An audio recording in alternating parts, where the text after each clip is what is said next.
So I get this question all the time. How did you learn UI UX design? How did you get started? My college majors were completely unrelated to the field of design because I was a pre-med and a studio art double major. I do think the art major helped a little bit, but I started learning design my last year of college completely on my own. And that resulted in me getting a design job right out of college. And now, years later, after switching to software engineering and then returning to design, I've learned what actually works. Now, of course, the job market and everything might be a little bit different right now, but I was able to break into the world of design without a degree in it. So today I'm sharing what I would do if I was starting over and didn't know anything about UI or UX or product design and wanted to learn. Because honestly, if I could learn this completely on my own, you definitely can too.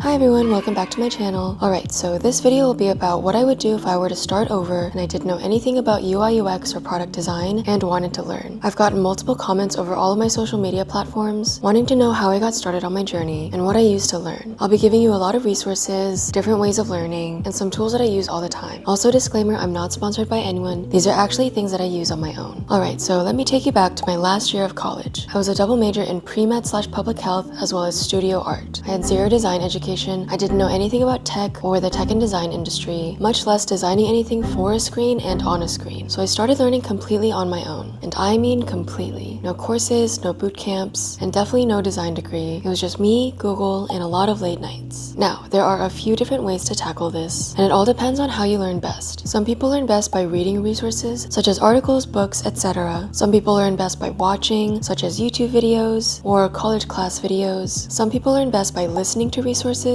such as podcasts or a live talk or a lecture. Some people learn best by doing, such as taking a concept and implementing it immediately, or taking on a challenge and wrestling with it, or using an app or a game as a learning tool. There's also social and collaborative learning, where you talk about your learnings and findings with others, and this one will be very important, especially in the world of design, because for me, feedback was an incredibly important way for me to learn fast. I'll definitely be touching on this later. So I'll be going through all of these methods and some ideas and resources for you to get started learning, so you can feel free to choose one or more methods. I also want to mention again that I learned all of this on my own, so this is completely doable. There are a lot of resources and paid courses online, which are amazing if you're a fan of a certain designer or the way someone teaches material, and it's also great since everything you want to learn is laid out in a digestible and consolidated way, and you can also have access to an online community. There's also higher education, such as getting a master's degree in human-computer interaction design or taking college-level courses on design, which I think is a great idea if you're switching into this industry and you need a great jump start or a community or a network. The courses and the degrees would also be very comprehensive and would give you all the tools you would need in the industry. And again, it also provides that great community and network. However, if you're looking for an option for you to explore and try to learn on your own without spending any money, I will say that most everything is online and free. This is how I learned, especially at the start.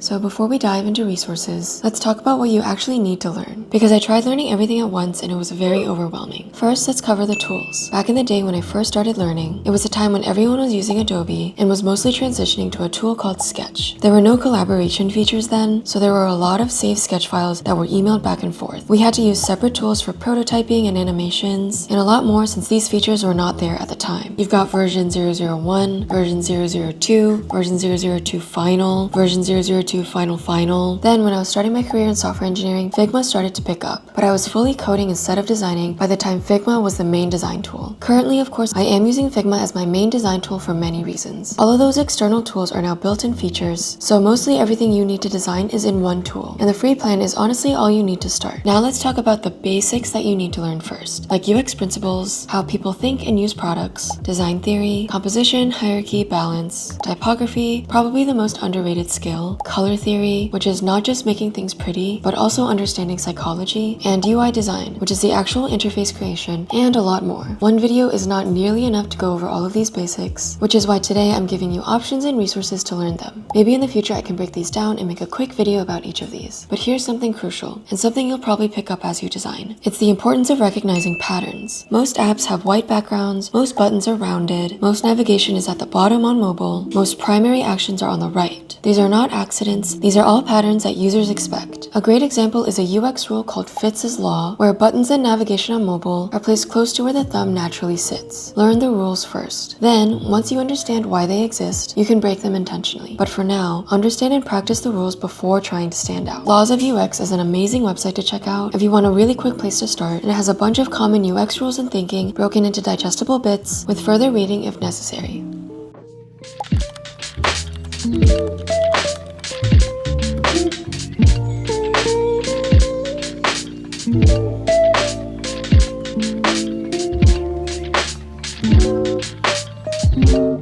Alright, let's dive into each learning method. First up is reading. Articles, books, newsletters. This was huge for me. A great place for a consolidated list of places to start is Degreeless Design. I actually don't know where I found this website, but I go back to it quite often. They have a bunch of resources for articles, books, newsletters, and a lot more, including reading up on the basics. When I was starting out, I spent a lot of time reading Medium articles and articles I found just by Googling on the basics of design, such as UX thinking and methods. First resource is the GitHub UI UX Design Library. This is a collection of free ebooks and PDFs related to UI, UX, and interaction design. Everything from typography to user research all in one place. Then there's the Interaction Design Foundation, which has over 4,000 pages of free textbooks, actually written by people like Don Norman, who coined the term UX. For article recommendations, there's a lot like UX Collective on Medium, Nielsen Norman Group, which is super dense but very worth it, UX Folio blog, and I've also heard Substack has a bunch of great stuff on there. If you prefer books, there's a famous one called The Design of Everyday Things by Don Norman and Don't Make Me Think by Steve Krug. Also, 100 Things Every Designer Needs to Know About People by Susan Weinschenk. If you're a student or you have a .edu email, Google Scholar actually has a lot of academic papers for free. There's also some newsletter recommendations I can give you, such as Sidebar.io, Dense Discovery. They curate the best articles so you don't have to hunt. The big trick with reading is to take notes and immediately try what you learned. Otherwise, you'll forget everything the moment you open Figma. Color theory was a bit easier for me to pick up because of my art background, but I still had to learn a lot about typography and composition and the UI basics. Even now, I am still not an expert in any of these things, and I still continue to learn and grow every single day.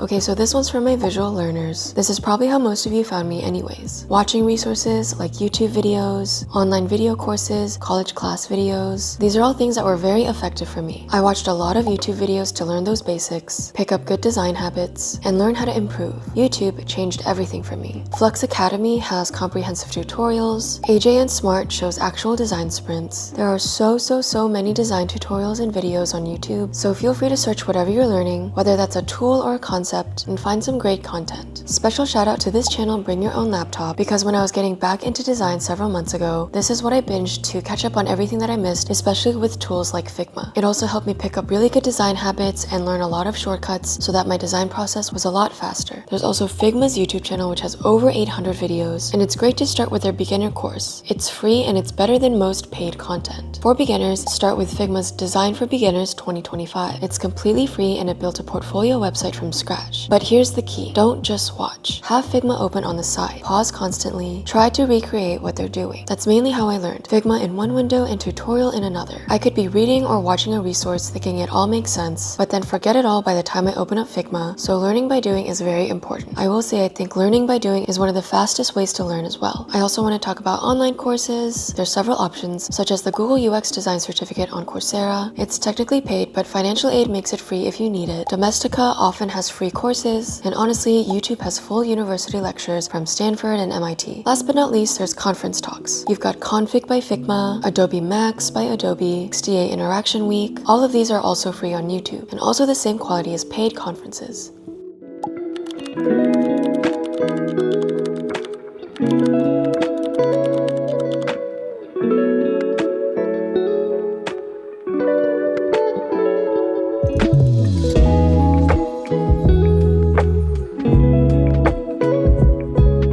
Alright, so next up we have our listening resources. These are things like podcasts, live talks, or lectures. These are perfect for commutes, walking, running, or anytime you cannot actively practice. There's podcasts like UX Podcast, UI Breakfast, Design Better by Envision, What is Wrong with UX, Honest Designers Show, High Resolution. The Future of UX podcast covers AI and AR/VR impacts. What I love about podcasts is hearing how designers actually think, their process, their mistakes. It's like having mentors you never met. Also, a lot of design books are on Audible or Libro.fm if you prefer listening to reading. And those conference keynotes I mentioned earlier also have just audio versions as well.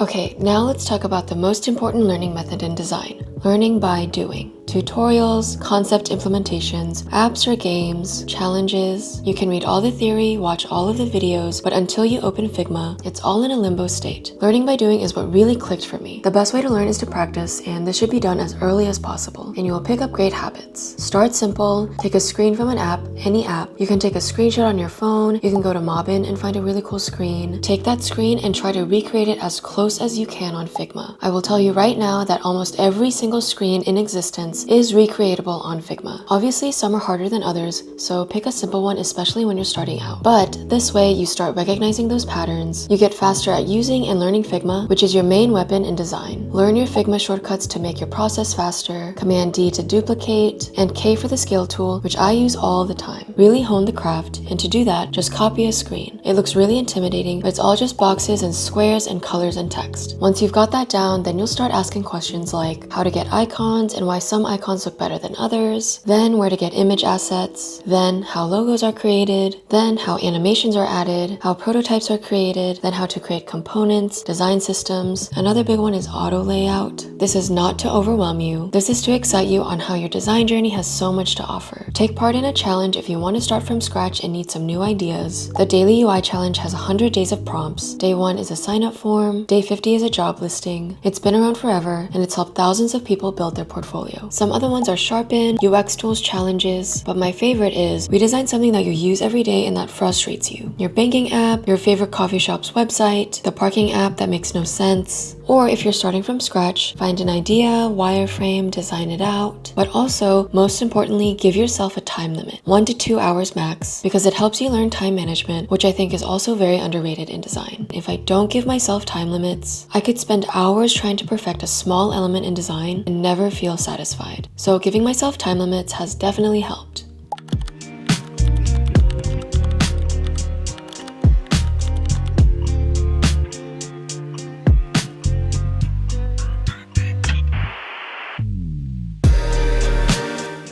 Okay, so I know I said the most important learning method is learning by doing, but this might also be the most important part, feedback. Design does not happen in isolation. The social and collaborative learning style, such as group settings, talking about topics, teaching others what they learned, feedback sessions, these are all very effective methods of learning. The best case is to have a design mentor who can help you improve. I got lucky with my first design job, and I had a lot of design mentors to help, as well as in my last corporate job, even though I was a software engineer. And of course, before I even got the design job, I had a lot of help from Christian. He acted as my design mentor, and he still does after all of these years. So having someone to see your designs, give you feedback on what needs to be changed and why they need to be changed is so important. If you don't have access to that, having a friend in the industry and knows design is a great resource for feedback. They don't even need to be senior, they just need to understand the design principles. If you don't have that, start posting on social media, groups, and communities. If you're shy and you want to post anonymously, that's also completely fine. You just need to find a place to post your work and get feedback. This could be places like Twitter, which has great feedback groups and a really great design community, or Slack groups like Designer Hangout Slack. There's also some Discord channels that you could find. The Figma community forum is great. Also lots of great Reddit communities like r/user experience or r/UI_design, and a lot of other places like Dribbble, Behance, LinkedIn design groups, Facebook local design groups, AIGA chapters, and a lot more. Your last option is to just ask anyone, a close friend or a family member. They might not know why something looks off, but they definitely can tell you if it does. Everyone uses apps and everyone has opinions. They might not be able to articulate why it looks bad or what exactly needs to be changed in the design, but they can point you in the right direction with a gut feeling. And here's the thing about feedback. It's going to hurt sometimes. You'll spend hours on something and then someone will say the spacing is off, but that's how you grow and get better. Also, finding a group or a community is great because you can learn or swap tools that you guys use, as well as resources, learning, and feedback. There are always new tools popping up and always something to learn, no matter what stage of designer you are. And keeping up with everything comes with a job, but that comes later.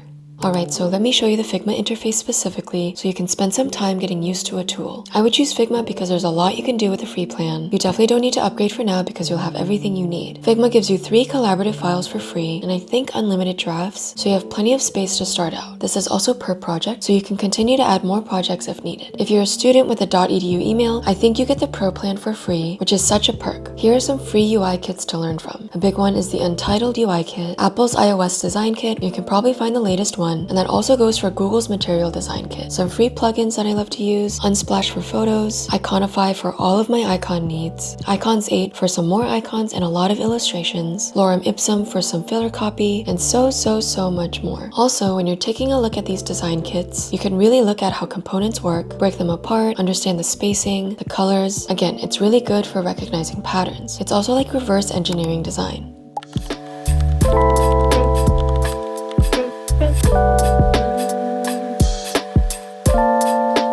Alright, so let me touch more on finding inspiration. It comes in all forms. Watch a music video or a movie scene that's beautiful, go to the park and look at the way the blue sky matches so well with the white clouds and the green trees, go to the bookstore and find some really good book covers with really cool art styles and colors, going on Pinterest or Instagram and finding some very aesthetic photos, the coffee shop you go to might have some really cool typography on their menu. Start noticing design everywhere. The next time you see something that you like, take note of it and try to figure out why you like it. Is it the colors, the art style, the composition, the typography, and use that to either inspire or implement in your next designs. Sometimes it might not look good on a certain idea, but it could in a future one. Also important, recognizing design patterns for different industries. This has a lot to do with color theory as well. I've also noticed that designing for corporate versus non-corporate is a little bit different. Some different industry examples include designing for AI, which usually includes purples and gradients and a lot of moving elements for that futuristic feel. Crypto loves very dark themes with neon accents. Food apps use a lot of warm colors like oranges, reds, and yellows, which happen to be appetite triggers, and financial apps need trust, blues, whites, and a good amount of space. Not to mention the shopping industry, which needs a sense of urgency, which means a lot of countdowns and some sales tags. There's also the difference between web and mobile, and with mobile, there's native iOS and native Android. Design is a little bit different for each one, depending on your platform, and also keep in mind the term responsive design. Mobile design is thumb-friendly, limited space, quick tasks. Web is mouse-driven, large screens, complex workflows. iOS has very specific guidelines, and Android has specific guidelines as well. Okay, so let's talk about realistic timelines because nobody really discusses this. The easiest way to learn is to divide each topic up and tackle a little bit every day. Start with 20 minutes a day if that's all you have, learning about a specific design topic, or go full immersion, deep diving on a topic and practicing for 6 to 8 hours if you are in a rush to learn. I did both at different times. Again, this does depend on how fast you want or need to learn, but again, I promise you if I can do it, you can do it as well. For me, I mainly used reading, watching, and learning by doing because that's how I learned best. And of course, social learning with Christian, online communities, and my first design job. I also wanted to save you from some of the mistakes I made. 1. Learning too many tools at once. Just pick one,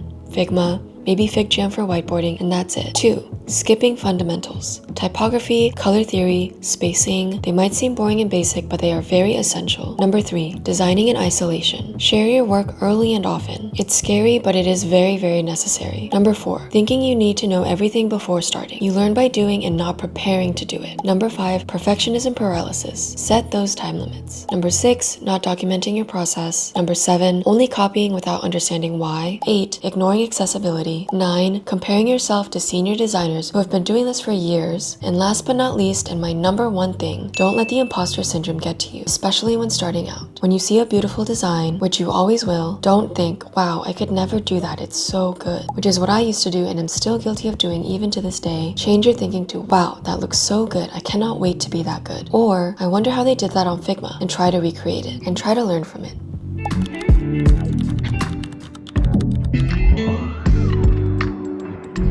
Part of the job of being a designer is always learning, always keeping up with design trends whether you implement them or not, but just knowing them and understanding them, learning new tools that pop up all the time, improving your design skills and process. What worked in 2020 looks very dated now. This is similar to software engineering, where you are always learning, and it's an aspect about this career that I love. It never gets boring, there's always something new to try, some problem to solve, some way to make something just a little bit better. So there you have it, how I started and everything I wish I knew when I was starting. Remember, I had 2 unrelated college majors, degrees, and no design education. If I could figure this out through Googling and determination, I truly believe that you can too. So here's your homework. Pick a resource from each learning style, set aside time every day even if it's just for 20 minutes, find one community to join, start recreating screens in Figma, give yourself time limits, and get feedback even when it's terrifying. And please, please, please be patient with yourself. This is a journey and you are not going to be amazing overnight. But if you stick with it and you practice consistently, if you stay curious and you continue to learn, you'll get there. Even I feel like I'm not there yet. I hope this gave you some inspiration and resources on learning design. If this helped, let me know if you want me to break down any specific topics in any of my next videos, and if I should dive deeper into any basics. I'm documenting this journey for all of us because whether you're just starting out or you've been designing for years, we're all still figuring it out together. Thanks for watching. Now seriously, go open up Figma and make something. Just start, and I'll see you next time.